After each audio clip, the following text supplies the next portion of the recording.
کہ شروع میں خود برٹش حکومت نے جو ہے ان کو سپورٹ کیا تھا، وہ بحیثیت سماجی کارکن سیریا میں آئے تھے۔ یہ نئی بات نہیں تھی کہ وہ سیریا میں آئے، پہلی دفعہ تھا۔ انہوں نے اس سے پہلے فلسطین میں مظلوم مسلمانوں کی خدمت کے لیے وہاں برٹش سے ہی وہاں کی نیشنلٹی کے ذریعے سے وہاں گئے تھے، لیکن شام میں آنے کے بعد کئی سالوں تک خدمت کرنے کے بعد اچانک ان کی نیشنلٹی نکال لی گئی، صرف اس وجہ سے کہ جو ہے وہ وہاں پر غریب مظلوموں کی جو ہے یہ کر رہے ہیں۔ اس وقت یہ قید خانے میں ہیں، اور وہ شامی لوگ، جن شامی لوگوں تک ان کی جو تنظیم پہنچاتی تھی، اس تنظیم کا کام روک دیا گیا ہے۔ ان تنظیم کے کام کو روکنے کا مطلب یہ ہے کہ لاکھوں شامیوں کے بھوکے پیٹ پر آپ وار کر رہے ہیں۔ وہاں کی ظالم حکومت، ظالم بشار الاسد کی حکومت کوئی بھی وجہ بتائے بغیر جو ہے توقیر کو گرفتار کر کے لے گئے، ان کے گھر والوں کو گھر میں قید کر کے رکھ دیا ہے۔ تو ایسے حالات میں اس وقت گزشتہ 14 دنوں سے جو ہے ان کے لیے، ان کا نام ابو الحشام کے نام سے بھی، ابو الحسام کے نام سے بھی یہ مشہور ہیں۔ اگر عربی میں آپ اس کو ٹویٹر میں جا کر کے ٹرینڈ چل رہا ہے الحریہ لابو الحشام کے نام سے، اس کے علاوہ فری ٹاکس کے نام سے بھی ہیش ٹیگ چل رہا ہے، آپ جا کر کے دیکھیں گے تو ٹویٹر میں چلے گا۔ اور خود جو ہے بہت سارے شامی اس وقت راستے میں نکل کر کے فری ٹاکس کے نام پر جو ہے اس وقت یہ چلا رہے ہیں کہ کسی بھی طرح سے ان کو جو ہے رہا کر دیا جائے، اس لیے کہ ان کے ماتحت میں کئی مساجد چل رہے ہیں، ان کی تنظیم کے ماتحت میں کئی مدارس چل رہے ہیں، ان کی مدارس، اس کی تنظیم کے ماتحت میں کئی قسم کی جو ہے طبی میڈیکل عملہ ہو یا پھر مختلف مرحلوں میں جہاں کھانا، راشن، پانی پہنچایا جاتا ہے، مظلوموں کے لیے چل رہے ہیں۔ لیکن ظالم حکومت نے اس وقت ان کو بھی قید کر رکھا ہے۔ آپ اندازہ لگا سکتے ہیں کہ ظالم بشار الاسد کی حکومت لوگوں کو چین سے جینے نہیں دیتی، اور جو لوگ ان لوگوں کو خدمت کر رہے ہیں ان لوگوں کو بھی چین سے جینا نہیں دے رہی ہے۔ بہرکیف نوجوان کو پوری دنیا کے سامنے لانا ہے کہ کس طرح انہوں نے لاکھوں مظلوم شامیوں کو خدمت کی ہے، لیکن اس سلسلے میں کوئی بولنے کو تیار نہیں، بلکہ شاید ہم میں سے کوئی ہوگا جو اس نام سے واقف ہوگا، سوائے کچھ وہ لوگوں کے جو برطانیہ سے تعلق رکھتے ہیں، جو اس طرح کے خدمت کے سلسلے میں جو سماجی خدمات کرتے ہیں ان سے وابستہ فیلڈ والے ہی پہچانتے ہوں گے۔ بہرکیف اس ہیرو کو دنیا کے سامنے لانا ہمارا مقصد ہے۔ آئیے ناظرین ایک اور خبر کی جانب لے چلتا ہوں، اور وہ خبر ہے غیر ملکی یعنی کہ بیرونی جماعت سے تعلق رکھنے والے جو احباب ہندوستان میں آئے، تبلیغی مرکز کے سلسلے میں جو کچھ ہوا وہ ساری چیزیں آپ لوگوں کے سامنے۔ اس سلسلے میں نواب علی اختر نے ایک رپورٹ پیش کی ہے۔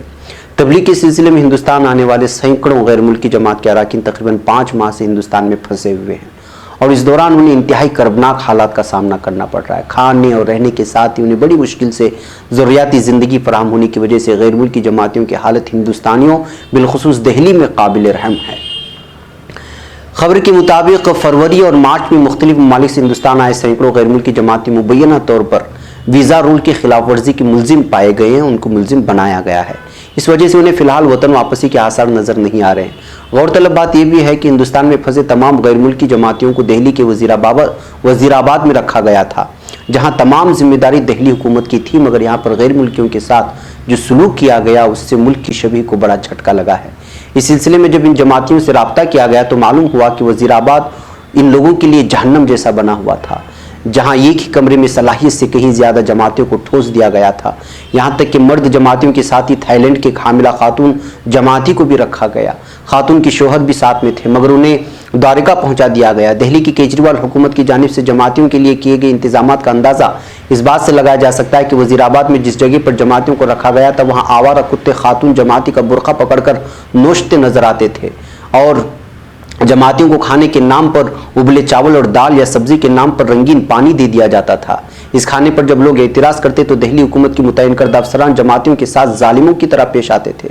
حد تو تب ہو گئی جب کچھ مقامی مسلمان مہمانوں کے کھانے کے لیے معیاری کھانا لے کر پہنچے تو موقع پر تعینات افسران نے کھانے کو زمین پر پھینک دیا اور لوگوں کو ڈانٹ کر بھگا دیا۔ ان حالات میں جب جماعت سے وابستہ ایک مقامی وکیل نے عدالت کا دروازہ کھٹکھٹایا تو ہائی کورٹ نے دہلی حکومت کو تمام جماعتوں کو کمیونٹی سینٹر میں رکھنے کا حکم دیا۔ اس کے بعد دہلی میں 9 مقامات طے کیے، جس میں ایک جمعیت علماء ہند کا دفتر بھی تھا۔ جمعیت علماء ہند کے جنرل سیکریٹری مولانا محمد مدنی کی ہدایت پر تنظیم نے تمام جماعتیوں کی مہمان نوازی کا بیڑا اٹھایا اور 7 مختلف مقامات پر ٹھہرائے گئے غیر ملکی جماعتیوں کے انتظام و انصرام کی ذمہ داری لی۔ آئی ٹی او واقع جمعیت علماء کی ہند کے دفتر میں 200 سے زائد غیر ملکی جماعتی مقیم ہیں، جہاں سبھی کو کھانے اور قیام کے ساتھ ساتھ دیگر ضروریاتی زندگی کی اشیاء فراہم کی جا رہی ہیں۔ جمعیت کی عمارت میں مدنی ہال و دیگر حصوں میں جماعتوں کو ٹھہرایا گیا ہے اور انہیں 24 گھنٹے اے سی اور دیگر ضروری سامان فراہم کیا گیا ہے۔ ذرائع کے مطابق موجودہ وقت میں دہلی میں 965 غیر ملکی جماعتیں موجود ہیں جو 9 مختلف مقامات پر ٹھہرائے گئے ہیں، جبکہ 5 ممالک کے 210 تبلیغی جماعتی ارکان جمعیت کے دفتر میں اس وقت قیام پذیر ہیں۔ تو ناظرین، آپ لوگوں کو معلوم ہونا چاہیے کہ جب شروعات میں ان غیر ملکی جماعتیوں کے ساتھ کس طرح یہاں کی دہلی حکومت نے رویہ رکھا اور کس طرح ان کے ساتھ ظلم و ستم کرتی رہی،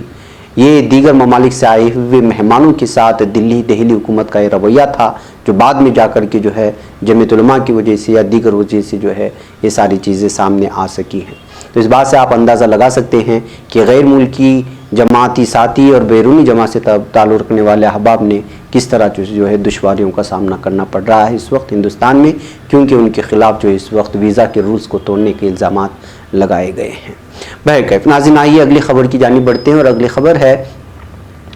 ہسٹری شیٹر وکاس کے سلسلے میں۔ اتر پردیش کی ضلع کانپور کے چوبی پور علاقے میں 8 پولیس اہلکاروں کے قتل کے الزام میں پولیس نے دیر رات 2 خواتین سمیت 3 افراد کو گرفتار کر لیا ہے۔ پولیس ذرائع نے بتایا ہے کہ بیکرو گاؤں میں ہسٹری شیٹر وکاس دوبے اس کے ساتھیوں نے جمعرات کی دیر رات پولیس ٹیم پر اس وقت حملہ کر دیا تھا جب وہ وکاس دوبے کو گرفتار کرنے گئی تھی۔ پولیس نے اس معاملے میں بیکرو گاؤں میں وکاس کے پڑوسی سریش ورما، رشتہ دار چھما اور نوکرانی ریکھا اگنی ہوتری پر 120B کے تحت مقدمہ درج کرتے ہوئے انہیں گرفتار کر لیا ہے۔ ناظرین، دوبے کا یہ معاملہ اس وقت بڑھتا ہی جا رہا ہے، اور دوبے کے سلسلے میں بتایا جا رہا ہے کہ جب سے ہسٹری شیٹر جو مشہور گنڈا ہے اس کے تعلقات ہر پارٹی سے تھے،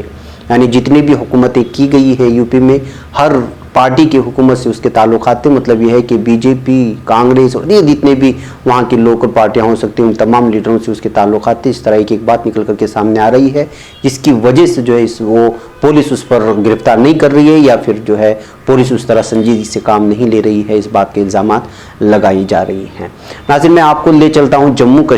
کشمیر کے کولگام میں کوٹ کمپلیکس کولگام کے قریب واقع SSP کیمپ میں کل شام اس وقت سنسنی پھیل گئی جب حفاظت پر مامور ایک اہلکار نے اپنی ہی آفیسر پر گولیاں چلا کر اسے ہلاک کر دیا، جبکہ بعد میں اپنی سروس رائفل سے خود کو بھی گولی مارتے، اور اس طرح واقعے میں دونوں اہلکار ہلاک ہو گئے۔ پولیس اس معاملے کی مناسبت سے ایک FIR بھی درج کر کے تحقیقات شروع کر دی ہے۔ تفصیلات کے مطابق کچھ بات کو لے کر کے دونوں کے درمیان میں جو ہے لگاتار جھڑپ ہو رہی تھی، اور اس کے بعد جو ہے اچانک ایک آفیسر نے دوسرے آفیسر پر گولی چلا دی۔ پولیس صورتحال کا جائزہ لے رہے اور تمام لوازمات پورے کر لیے گئے۔ مہلوکین کی شناخت اسسٹنٹ سب انسپکٹر سندیپ کمار اور کانسٹیبل ہیمنت شرما کے بطور ہوئی ہے۔ دونوں SSB 49G کمپنی سے تعلق رکھتے تھے۔ دوسری جانب دونوں اہلکاروں کا ضلع اسپتال کولگام میں پوسٹ مارٹم انجام دیا گیا ہے اور لاشیں اہل خانہ کو سپرد کر دی گئی ہیں۔ تو کسی بات کو لے کر کے ان دونوں کے درمیان جھڑپ ہوئی تھی، اسی سے جو ہے غصہ کر کے ایک آفیسر دوسرے آفیسر پر گولی چلا دیا تھا۔ ناظرین، یو پی کے بلیا ضلع میں پیر کو دیر رات شہر کوتوالی علاقے کی آواس وکاس کالونی میں منیر نگر پنچایت کے ایگزیکٹو آفس منجری رائے نے پنکھے سے لٹک کر خودکشی کر لی ہے۔ اطلاعات ملنے پر جائے حادثے پر پہنچی پولیس نے لاش نیچے اتروا کر اسے اپنے قبضے میں لے لیا، پھر لاش کو پوسٹ مارٹم کے لیے بھیج دیا ہے۔ واقعے کی اطلاع ملنے پر پولیس محکمہ اور انتظامیہ میں ہنگامہ مچ گیا ہے۔ PCS آفیسر کی خودکشی کی اطلاع ملنے پر DM شری Hari Pratap Shahi, police superintendent Devendra Nath, CO city Arun Kumar Singh اور کوتوال وپن سنگھ سمیت دیگر اعلیٰ افسران موقع پر پہنچے۔ ناظرین، چونکہ اس خاتون ایک بہت بڑے عہدے پر فائز تھی سرکاری محکمے کے، تو ظاہر سی بات ہے کہ معاملہ بہت ہی گمبھیر ہوتا چلا گیا۔ اطلاعات کے مطابق آفیسر منجری رائے غازی پور ضلع کے تھانہ بانور کول کی رہنے والی تھی۔ انہوں نے 2 سال پہلے منیر نگر پنچایت میں ایگزیکٹو آفیسر کے عہدے پر کام کاج سنبھالا تھا۔ آفیسر کی لاش کے پاس ایک سوسائڈ نوٹ بھی ملا ہے، اس میں اس نے لکھا ہے کہ وہ دہلی اور ممبئی سے بچ کر بلیا چلی آئیں، لیکن یہاں انہیں ایک پالیسی کے تحت پھنسایا جا رہا ہے۔ اس سے وہ کافی دکھی ہیں۔ فی الحال پولیس اسی سوسائڈ نوٹ اور ایگزیکٹو آفیسر کی کال تفصیلات کے ذریعے خودکشی کی وجہ کا پتہ لگانے میں جٹی ہوئی ہے۔ تو ناظرین، ان دنوں میں بڑے بڑے عہدوں پر فائز پولیس افسران، جیسے آپ کرناٹک سے بھی آپ کو پتا ہوگا کہ ایک پولیس افسر نے جس کا تعلق IMA کمپنی کی فراڈ سے بھی جس کا جوڑا گیا تھا، لیکن بعد میں پتا چلا کہ ان کی خودکشی وہ وجہ نہیں تھی بلکہ ڈپریشن تھا اور کچھ اور وجہ تھی جس کی وجہ سے انہوں نے جو خودکشی کی۔ اب جو اس طرح کے افسران کی جانب سے خودکشی کی لگاتار خبریں آ رہی ہیں، ڈپریشنز بھی ہو سکتی ہیں اور پھر زندگی کے مسائل یا پھر وہ جن عہدوں پر فائز ہوتے ہیں ان کعبوں کے دباؤ کے درمیان ان کے ساتھ جو بلیک میلنگ چلتی ہے یا پھر جس طرح کا دباؤ کیا جاتا ہے سرکاری افسران کے ذریعے سے یا پھر دیگر کچھ کہوں کہ اس وجہ سے جو ہے لوگ اتنا انتہائی قدم اٹھانے پر مجبور ہوتے ہیں۔ ناظرین، آئیے بات کرتے ہیں برخاست DSP دیویندر سنگھ کی، جس کا تعلق دہشت گردوں سے بتایا گیا تھا، جن کو